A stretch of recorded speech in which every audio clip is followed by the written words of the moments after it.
Hello friends, ഞാൻ doctor Rajesh Kumar. പലരും വളരെ കോമൺ ആയിട്ട് ഡോക്ടർമാരോട് ചോദിക്കുന്ന സംശയമാണ്, ഡോക്ടറെ ഇന്ന വൈറ്റമിൻസ് എനിക്ക് കിട്ടിയിട്ടുണ്ട്, എൻ്റെ അടുത്തുള്ള സുഹൃത്ത് എന്നോട് കഴിക്കാൻ പറഞ്ഞു, ആരോഗ്യത്തിന് നല്ലതാണ്, രോഗപ്രതിരോധ ശേഷിക്ക് നല്ലതാണ്, ഉറക്കത്തിന് നല്ലതാണ്, ഇത് വെറുതെ ഞാൻ കഴിക്കുന്നതുകൊണ്ട് കുഴപ്പമില്ലല്ലോ, ഇത് എങ്ങനെയാണ് കഴിക്കേണ്ടത്, ഇത് എത്ര എണ്ണം വരെ കഴിക്കാം? പലപ്പോഴും ഇത്തരത്തിൽ നമുക്ക് ചുറ്റും കൂണുകൾ പോലെ മുളച്ചു പൊന്തുന്ന ന്യൂട്രീഷണൽ സ്പെഷ്യലിസ്റ്റുകൾ നമുക്ക് 1,900 പ്രോഡക്റ്റുകൾ സജസ്റ്റ് ചെയ്യും. ഇവയെല്ലാം കഴിച്ചു കഴിഞ്ഞാൽ നിങ്ങൾക്ക് ഭയങ്കര ഗുണങ്ങളുണ്ടാകും, നിങ്ങളെല്ലാം മമ്മൂട്ടിയെ പോലെ ആവുന്നവരെ ചിലപ്പോൾ പറഞ്ഞു കളയും. ഇത്തരം വൈറ്റമിനുകളുടെ പുറകെ ഇന്ന് ഒരുപാട് പേര് പോകുന്നുമുണ്ട്. യഥാർത്ഥത്തിൽ ഈ വൈറ്റമിനുകളും സപ്ലിമെൻറ്റുകളും നമ്മുടെ ശരീരത്തിൽ ആവശ്യമുണ്ടോ? വേണമെങ്കിൽ ഇത് ഏത് സമയത്താണ് കഴിക്കേണ്ടത്, എങ്ങനെയാണ് കഴിക്കേണ്ടത് വിശദീകരിക്കാം. വൈറ്റമിനുകൾ എന്ന് പറയുന്നത് നമ്മുടെ ശരീരത്തിൻ്റെ കോശങ്ങളുടെ ആരോഗ്യത്തിനും പ്രവർത്തനത്തിനും ഏറ്റവും ബേസിക് ആയിട്ട് വേണ്ട ഘടകങ്ങളാണ്. വൈറ്റമിനുകൾ മൈക്രോ ന്യൂട്രിയൻസ്, അതായത് നമ്മുടെ ഭക്ഷണത്തിലൂടെ നമ്മുടെ ശരീരത്തിലേക്ക് കിട്ടുന്ന എലമെൻറ്റുകളാണ് ഇവയെല്ലാം. ഇവ നമ്മുടെ ശരീരത്തിൽ രോഗപ്രതിരോധ ശേഷി മുതൽ ശരീരത്തിലുള്ള പല രോഗങ്ങളെയും ചെറുക്കുന്നതിന്, എന്തിന് ക്യാൻസർ പോലും വരാതെ തടയുന്നതിന് നമുക്ക് പല വൈറ്റമിനുകളും നല്ലതാണ്. പക്ഷേ നമ്മുടെ ശരീരത്തിന് ഇവ ആവശ്യം പുറത്തു നിന്നും കിട്ടുന്ന ഗുളികകളായിട്ടല്ല. നമുക്ക് ഭക്ഷണത്തിൽ നിന്നും നമ്മുടെ ഉള്ളിലേക്ക് എത്തുന്ന ഈ ഘടകങ്ങളെ കൃത്യമായി ഭക്ഷണം ദഹിപ്പിച്ച് അവയിൽ നിന്നും വലിച്ചെടുക്കുന്ന രീതിക്കാണ് നമ്മുടെ ശരീരത്തിനകത്ത് നിർമ്മിക്കപ്പെട്ടിരിക്കുന്നത്. അതുകൊണ്ട് തന്നെ ഈ നാച്ചുറലായിട്ട് കിട്ടുന്ന വൈറ്റമിനുകൾക്കും മിനറൽസിനും പകരം കൃത്രിമമായി കിട്ടുന്ന ഇത്തരത്തിൽ ഉണ്ടാക്കി വച്ചിരിക്കുന്ന വൈറ്റമിൻ ഗുളികകളോ ക്യാപ്സ്യൂളുകളോ ഒരിക്കലും നമുക്ക് ആ നാച്ചുറൽ കിട്ടുന്ന ഫുഡിന് പകരമായിട്ട് ഉപകാരപ്പെടത്തില്ല. ഇതുകൊണ്ട് തന്നെ പലപ്പോഴും നമ്മൾ ജീവിതകാലം ഇത്തരത്തിൽ കടകളിൽ നിന്നും പല വൈറ്റമിനുകളും വാങ്ങി കഴിച്ചതുകൊണ്ട് നമുക്ക് ഗുണമല്ല, പലപ്പോഴും ദോഷങ്ങളും ഉണ്ടായി എന്ന് വരാം. എപ്പോഴും നമ്മൾ ശ്രദ്ധിക്കേണ്ടത്, നിങ്ങൾക്ക് വൈറ്റമിൻ ആവശ്യമായി വരുന്ന ചില സാഹചര്യങ്ങളുണ്ട്. ഈ സാഹചര്യങ്ങളിൽ മാത്രം നമ്മൾ ഈ വൈറ്റമിനുകൾ കഴിച്ചാൽ മതി.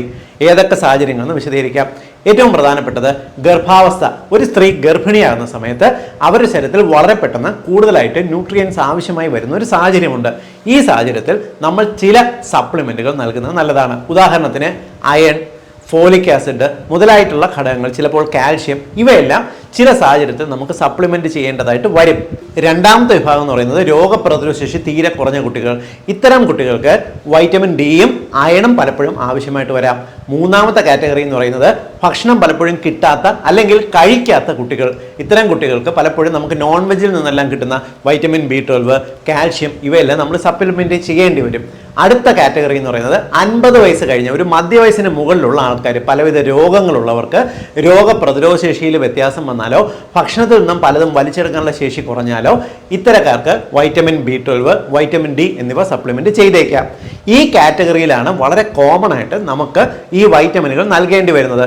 ചിലയിനം രോഗങ്ങളുള്ളവർക്ക് നമുക്ക് വൈറ്റമിനുകൾ അഡീഷണൽ ആയിട്ട് നൽകേണ്ടി വരും. കാരണം ഈ രോഗങ്ങളുടെ ഭാഗമായിട്ട് നമ്മുടെ ശരീരത്തിന് ഈ പല ഘടകങ്ങളും വലിച്ചെടുക്കാൻ പറ്റാതെ വരും. ഇത്തരം രോഗങ്ങൾ എന്ന് പറയുന്നത് ഇറിറ്റബിൾ ബവൽ സിൻഡ്രോം, നമ്മുടെ കുടലിനെ ബാധിക്കുന്ന സിലിയാക് ഡിസീസ്, IBS പോലുള്ള രോഗങ്ങൾക്ക് പലപ്പോഴും ന്യൂട്രിയൻസ് കുടലിലൂടെ വലിച്ചെടുക്കാൻ പറ്റാത്തൊരവസ്ഥ വരാം. അടുത്തത് കരൾ രോഗമുള്ളവർ, വൃക്ക രോഗമുള്ളവർ, ഇത്തരക്കാർക്കും അവരുടെ ശരീരത്തിൽ ന്യൂട്രിയൻസ് വലിച്ചെടുക്കുന്നതിന് പ്രോബ്ലം വരും. ക്യാൻസർ രോഗബാധയുള്ളവർക്കും ശരീരത്തിന് പലവിധ വൈറ്റമിൻസിൻ്റെയും കുറവുണ്ടാകാനുള്ള സാധ്യതയുണ്ട്.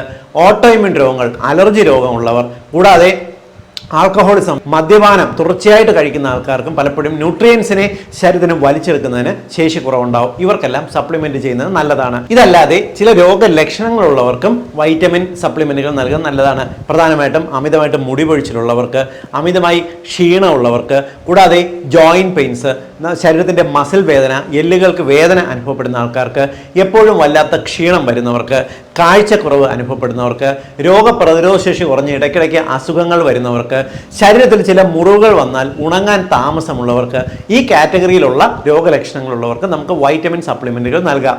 ഇതല്ലാതെ നിങ്ങൾ ഒരിക്കലും വൈറ്റമിനുകൾ കഴിക്കേണ്ട കാര്യമില്ല. ആവശ്യത്തിന് പച്ചക്കറികൾ, ഇലക്കറികൾ, പഴവർഗ്ഗങ്ങൾ, മീന്, ഇറച്ചി, മുട്ട, ധാന്യങ്ങൾ ഇവ കഴിച്ചു കഴിഞ്ഞാൽ ആവശ്യത്തിന് വൈറ്റമിൻസും മൈക്രോ ന്യൂട്രിയൻസും ശരീരത്തിൽ കിട്ടും. ഇനി സപ്പോസ് നിങ്ങൾ വൈറ്റമിനുകൾ കഴിക്കുകയാണ്, ഏത് സമയത്ത് കഴിക്കണം, ഭക്ഷണത്തിന് മുമ്പ് കഴിക്കണോ, ശേഷം കഴിക്കണോ, ഇത് എങ്ങനെ കഴിക്കണം വിശദീകരിക്കാം. വൈറ്റമിനുകൾ സാധാരണഗതിയിൽ 2 കാറ്റഗറി ഉണ്ട്.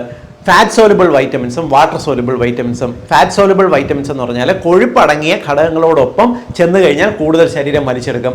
വാട്ടർ സോലുബിൾ എന്ന് പറഞ്ഞാൽ വെള്ളത്തിൽ അലിഞ്ഞു ചേർന്ന് ശരീരം വലിച്ചെടുക്കുന്ന ടൈപ്പ് വൈറ്റമിനുകൾ. ഫാറ്റ് സോലുബിൾ വൈറ്റമിൻസ് എന്ന് പറയുന്നത് vitamin A, vitamin D, vitamin E, vitamin K, ഈ 4 കാറ്റഗറി വൈറ്റമിൻസും നമുക്ക് കൊഴുപ്പിനോടൊപ്പം എണ്ണ അല്ലെങ്കിൽ നമ്മൾ കഴിക്കുന്ന ഭക്ഷണത്തിനകത്തുള്ള ഫാറ്റിൽ നിന്ന് കൂടെ ചേർന്ന് വലിച്ചെടുക്കുന്നവയാണ്. ഇത്തരം ഫാറ്റ് സോലുബിൾ വൈറ്റമിൻസ് എപ്പോഴും നല്ലത് ഭക്ഷണത്തിന് ശേഷം കഴിക്കുന്നതാണ്. ഭക്ഷണത്തിന് ശേഷമോ ഇല്ലെങ്കിൽ എന്തെങ്കിലും ഒരു സാച്ചുറേറ്റഡ് ഫാറ്റ്, ഇപ്പോൾ നിങ്ങൾ 1 സ്പൂൺ നെയ്യ് കഴിച്ചതിന് ശേഷം അതോടൊപ്പം ഈ ഫാറ്റ് സോലുബിൾ വൈറ്റമിൻസ് കൂടെ കഴിച്ചാൽ ശരീരം വളരെ പെട്ടെന്ന് ഈ വൈറ്റമിൻസ് വലിച്ചെടുക്കും. മറ്റു വൈറ്റമിൻസ്, അതായത് B complex vitamins, vitamin C തുടങ്ങിയ കാറ്റഗറിയിലുള്ള വൈറ്റമിൻസ് എല്ലാം തന്നെ വാട്ടർ സോലുബിൾ ആണ്. ഇവ നമ്മുടെ ശരീരത്തിന് നല്ലത് ആഹാരത്തിന് മുന്നേ നമ്മുടെ വയറ് ഒഴിഞ്ഞിരിക്കുമ്പോൾ നമ്മൾ വെള്ളത്തോടൊപ്പം കഴിച്ചാൽ ശരീരത്തിൽ ഇത് പെട്ടെന്ന് വലിച്ചെടുക്കപ്പെടും. വൈറ്റമിൻ സി കഴിക്കാൻ ഏറ്റവും നല്ല സമയം എന്ന് പറയുന്നത് രാവിലത്തെ ഭക്ഷണത്തിനും ഉച്ചയ്ക്കത്തെ ഭക്ഷണത്തിനും ഇടയ്ക്കുള്ള സമയം. രാവിലെ ഒരു 11 മണിക്കെല്ലാം വൈറ്റമിൻ സി കഴിക്കുന്നതാണ് ഏറ്റവും നല്ല. കാരണം ചിലർക്ക് വെറും വയറ്റിലൊക്കെ വൈറ്റമിൻ സി കഴിച്ചു കഴിഞ്ഞാൽ അസിഡിറ്റിയും പ്രശ്നങ്ങൾ ഉണ്ടാക്കും. അതുകൊണ്ട് ഒരു 11 മണി സമയത്ത് വൈറ്റമിൻ സി കഴിക്കാം. ബി കോംപ്ലക്സ് വൈറ്റമിൻസ് പൊതുവേ നല്ലത് ആഹാരത്തിന് മുമ്പ് കഴിക്കുന്നതാണ്. എന്നാൽ വൈറ്റമിൻ B12 മാത്രം നിങ്ങൾ ആഹാരം കഴിച്ചതിന് ശേഷം കഴിക്കുന്നതാണ് ശരീരത്തിനകത്ത് വലിച്ചെടുക്കാൻ ഉത്തമം. ഇനി ഈ മിനറൽസ് കഴിക്കേണ്ടത് എപ്പോഴാണെന്ന് പറഞ്ഞുതരാം. അയൺ സപ്ലിമെന്റുകളിലെ അയൺ ഗുളിക ഇല്ലെങ്കിൽ അയൺ സിറപ്പ് ഇവ കഴിക്കുമ്പോൾ ശരീരം വലിച്ചെടുക്കുന്നതിന് ഏറ്റവും നല്ലത് വൈറ്റമിൻ സി അടങ്ങിയിട്ടുള്ള ഘടകങ്ങൾ അതോടൊപ്പം കഴിക്കുന്നതാണ്. വൈറ്റമിൻ സി അടങ്ങിയിട്ടുള്ള പഴങ്ങളോ പച്ചക്കറികളോ നിങ്ങൾ അയൺ കഴിക്കുമ്പോൾ, അയൺ ഗുളിക കഴിക്കുമ്പോൾ അതോടൊപ്പം കഴിക്കുക. സിമ്പിളായിട്ട് പറയാം, നാരങ്ങ വെള്ളം 1 ഗ്ലാസ് എടുത്തിട്ട് നിങ്ങൾ ഈ അയൺ ഗുളിക വിഴുങ്ങി നാരങ്ങ വെള്ളം കുടിക്കുക. ശരീരം കൂടുതലായിട്ട് നമ്മുടെ ശരീരത്തിൽ ഈ അയൺ വലിച്ചെടുക്കാൻ സഹായിക്കും. നാരങ്ങ വെള്ളം ഇല്ലെങ്കിൽ ഓറഞ്ചിനോടൊപ്പം കഴിക്കാം, അല്ലെങ്കിൽ മാതളം, പേരയ്ക്ക ഇവയോടൊപ്പം നിങ്ങൾക്ക് വൈറ്റമിൻ സി ഗുളിക കഴിക്കാം. പച്ചക്കറികളോടൊപ്പം ആണെങ്കിൽ ക്യാപ്സിക്കം ചേർന്നിട്ടുള്ള എന്തെങ്കിലും ഒരു ഭക്ഷണം കഴിച്ചതിന് ശേഷം നിങ്ങൾ അയൺ ഗുളിക കഴിക്കുക. ശരീരം കൂടുതലായിട്ട് നിങ്ങൾക്ക് അയൺ വലിച്ചെടുക്കാനായിട്ട് സഹായിക്കും. ഇനി നിങ്ങൾക്ക് കാൽഷ്യം, സിങ്ക്, മെഗ്നീഷ്യം പോലുള്ള മിനറലുകൾ കഴിക്കാൻ ഏറ്റവും നല്ല സമയം ഉച്ചയ്ക്ക് ഭക്ഷണം കഴിച്ചതിന് ശേഷം ഈ സപ്ലിമെന്റുകൾ കഴിക്കുക. കാരണം ഭക്ഷണത്തോടൊപ്പമാണ് ഈ മിനറലുകളെ ശരീരം കൂടുതലായിട്ടും വലിച്ചെടുക്കുന്നത്. അപ്പോൾ വൈറ്റമിനുകൾ എന്ത് കഴിക്കണം, എങ്ങനെ കഴിക്കണം, ഏത് സമയത്ത് കഴിക്കണമെന്ന് ഇപ്പോൾ മനസ്സിലായെന്ന് വിശ്വസിക്കുന്നു. എല്ലാ സുഹൃത്തുക്കളുടെയും അറിവിലേക്കായിട്ട് ഷെയർ ചെയ്യുക. കാരണം ഭക്ഷണം കഴിക്കുന്നതിന് പകരം ഏതെങ്കിലും തരത്തിലുള്ള വൈറ്റമിനുകൾ കഴിച്ചാൽ എല്ലാമായി എന്ന് വിശ്വസിക്കുന്നവർ ഈ സത്യാവസ്ഥ തിരിച്ചറിയുന്നത് നല്ലതാണ്. വീണ്ടും മറ്റൊരു അവസരത്തിൽ മറ്റൊരു വിഷയമായി കണ്ടുമുട്ടാം. ബൈ.